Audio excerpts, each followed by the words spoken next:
In this video, we're going to take a look at both the new EOS R5 and the new EOS R6 and let you know which features are the same and those features that are different so you can choose which one is right for you. The EOS R5 has captured a lot of headlines with its impressive specs, including 8K movies, but the EOS R6 really shouldn't be underestimated. If you don't absolutely need 8K movies, then the R6 offers great value and it might just be the camera for you.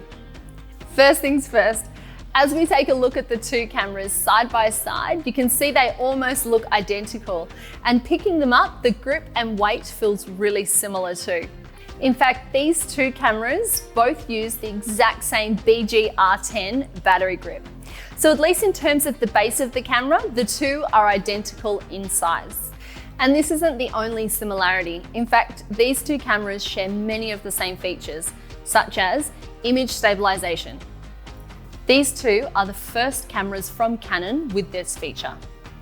Dual pixel CMOS AF Mark II, 100% AF frame coverage with 1053 autofocus segments, eye detect AF and animal detect AF for eyes, head and whole body.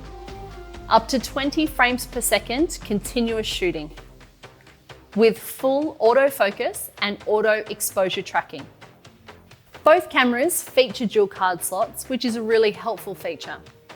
The R5 has the edge in this space because it features one of the new CF Express memory cards, which are the fastest on the market. And that speed is needed if you want to shoot 8K movies. The other card slot for the R5 is an SD card, and the R6 features two SD card slots.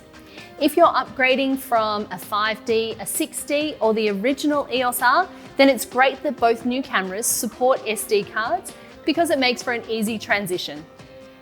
Multi-controller, AF joystick, and scroll wheel. Easy and familiar navigation for people stepping up from older models. Vari-angle LCD screen. This is the first time a vari-angled LCD screen has been included in the EOS 5 series from Canon, and I love this feature. Not just for finding new angles for shooting, but also packing the screen away and protecting it when it goes back into my bag. One thing to note is the LCD screen on the R5 is 2.1 million dots, which is higher resolution than the R6 at 1.62 million dots. The R5 screen is also slightly larger. 0.5-inch electronic viewfinder. Both features the same size viewfinder, however, the EVF on the R5 is a massive 5.76 megapixels resolution, and it's beautiful to look through. You can really see the edge in detail versus the 3.69 megapixels EVF on the R6. High file format. A new compressed file format with image files roughly the same size as a JPEG, but much better quality and with greater color range. Image.Canon, Canon's new cloud storage platform. You can upload all your images and up to 4K movie in full resolution direct from the camera to the cloud via Wi-Fi, and store them there free for 30 days or link directly to other storage platforms. New LPE6NH battery. Both have a new long life LPE6NH battery, but good news is if you're upgrading from an older Canon 5D or 6D series camera or the original EOS R, then the LPE6 and LPE6N batteries are also compatible, but this may affect the performance as they won't last quite as long. Canon Log. Great for people who need to color match to other Canon cameras in post-production. Zebra display. Perfect to keep an eye on your exposure highlights. Finally, if you're in Australia, both cameras feature Canon Australia's 5-year local warranty, which is great peace of mind. So as you can see, there's a huge amount of shared features between the R5 and the R6. But now let's run through what sets them apart from each other. 8K movie. This is one of the headline specs for the R5 and isn't available in the R6. So if video is really important to you and you want the latest capabilities, then the R5 is the best choice. 8K is 4 times the resolution of 4K.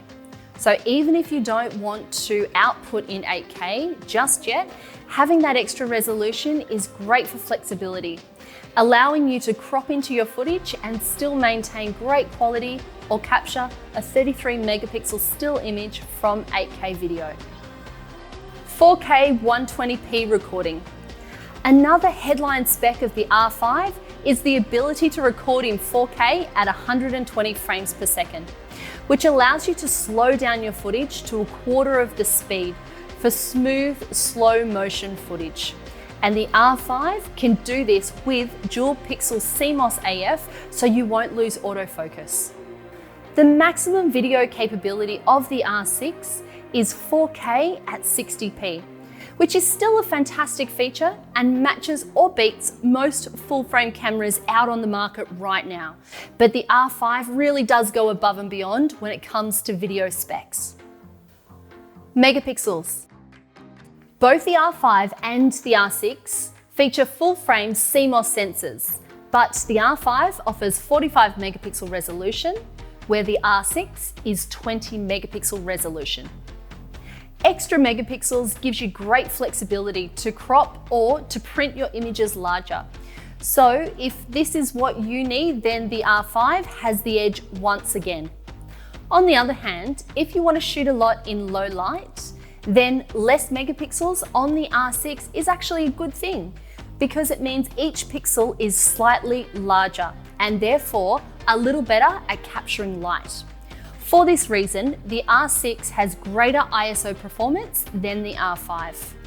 Less megapixels also makes file handling a little easier.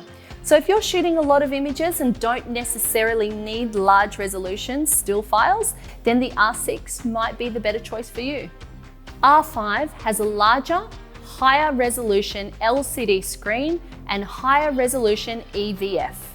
As mentioned earlier, the LCD screen on the R5 is slightly larger and higher in resolution than the R6.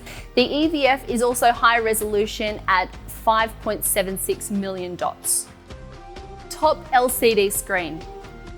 Looking at the top of the two cameras, you can see the R5 features an LCD screen on the top panel, which is great for viewing camera settings and mode selection.